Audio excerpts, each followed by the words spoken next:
Hi everyone, welcome to TubeTale. So today we are going to learn about state and props, how we can use the state and props in our components. To create states in the functional component, we have to use a predefined hook in the functional component as useState. So here I have defined a state name as color and the value of that state name with the default value which will be a red.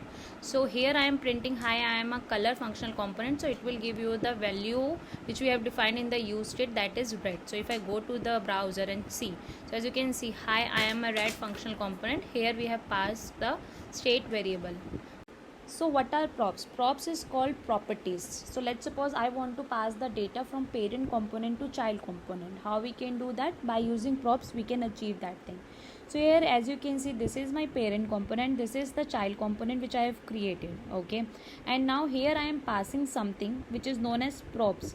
The way you are sending some attributes in the HTML, the similar way we can pass the props to the child component. So here I have defined the prop name as color and I'm passing the color value. This is my state name. I can change the props names. Let's suppose I mark it as color so that we can distinguish. So this is my state which I defined with the default value as red, and this is my props. Okay, now if I go to the child component, you will see here by using the props method we can access the props value. So here I have defined the props name as color, so I can directly access it. Now the value is red. If I go to the web application and check, both will show the red value, okay, because I have passed the data from parent to child component. Let's suppose if I change this value as blue, it will show you blue in both places. So I hope that is clear what are state, what are props. So let's see how we can update the values of a state. So here as you can see, we have defined by using useState, right? So this is the name of the state and this is the function which will help us to update the state values. And if we are not passing anything, the default value will be remain as empty, and if we are passing any value, the default remains in the same way. Okay, now if I want to update the state value, for that I have created one button. If we click on that button, it will change the value and update the value of a state. So for that I am using one on click attribute for that button, and then I am calling one function that is change color. In change color I am using set color, which is the function, is the same function which we have defined in the use state. So this will help us to update the value of our state. Set color blue. Now I am updating the value from red to blue.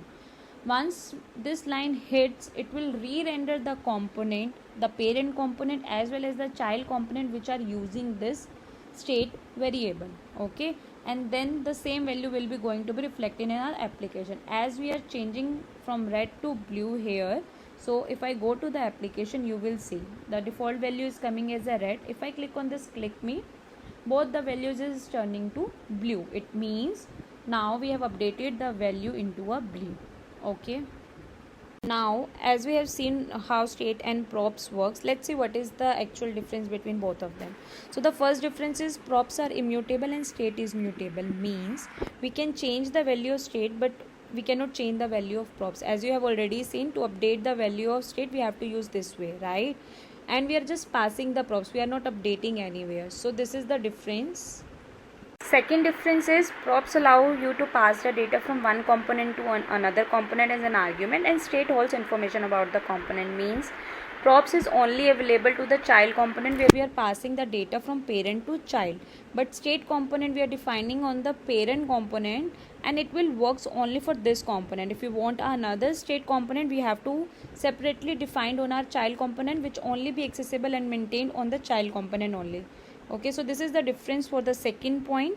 Third point is props can be accessed by the child component and state cannot be accessed by the child component.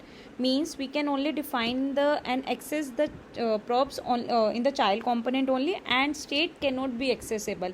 If you want to access it, we can just pass it by using the props, but we cannot access directly to the child component. So the next point is props are used to communicate between components, and state can be used for rendering dynamic changes within the component. Means as you can see, we are just passing the data from one component to another component by using props, but in child here we are showing firstly as a default value and then we are showing the changed value as well in the component. So these can help, like props can only be used to communicate between components, state whatever the changes we want in our components, those also gets rendered. So as it's mentioned in the next part, like props makes component reusable and the state cannot make components reusable. What does it means?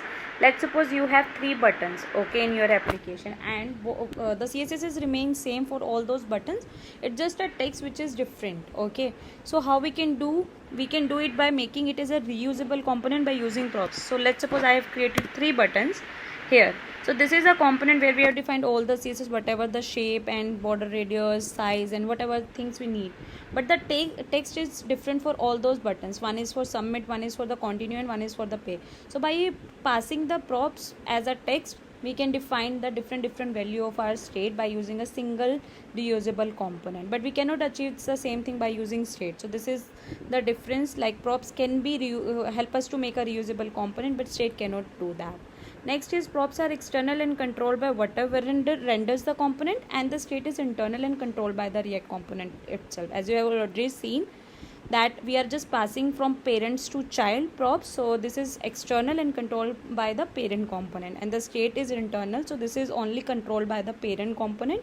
So these all are the differences between state and props. I hope that is now clear how state works and how props works.